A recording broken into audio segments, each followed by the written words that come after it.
मित्रांनो, रेल्वेमध्ये तुमच्यासोबतही हा स्कॅम होऊ शकतो। हा स्कॅम कसा होतो हे मी तुम्हाला डिटेलमध्ये सांगतो, परंतु त्याआधी या व्हिडिओला एक लाईक तर नक्कीच करा। मित्रांनो, रेल्वेमध्ये तुम्ही अधूनमधून प्रवास करत असाल तर कधी ना कधी तुम्ही रेल्वेमधील IRCTCच्या वेंडर कडून जेवण ऑर्डर केलंच असेल आणि समजा जर तुम्ही व्हेज पुलाव ऑर्डर केला आणि IRCTCच्या वेबसाईटवर त्या व्हेज पुलावची किंमत 80 रुपये असेल आणि त्या वेंडरने तुमच्याकडून 130 रुपये चार्ज केले, तर येथे तो वेंडर तुमच्याकडून 50 रुपये एक्स्ट्रा चार्ज करत आहे आणि हाच आहे IRCTCचा स्कॅम। मित्रांनो, तुम्ही म्हणाल की फक्त 50 रुपये एक्स्ट्रा दिल्याने काय फरक पडतोय, परंतु तुम्ही विचार करा, जर त्या वेंडर कडून दररोज 200 ग्राहकांकडून 50 रुपये एक्स्ट्रा घेण्यात आले तर दिवसाचे 10,000 रुपये होतात, महिन्याचे 3 लाख रुपये होतात आणि वर्षाचे 36 लाख रुपये होतात। असा हा मोठा स्कॅम होऊ शकतो। म्हणूनच मित्रांनो, तुम्ही कोणताही मेनू रेल्वेच्या IRCTCच्या किचन मधून ऑर्डर करण्यापूर्वी एक वेळ IRCTCच्या वेबसाईटवर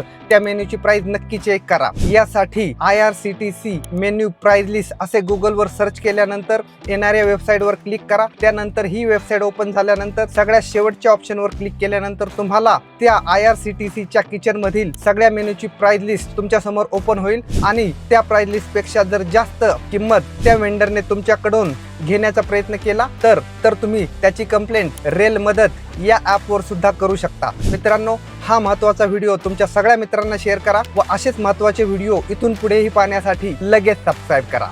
धन्यवाद।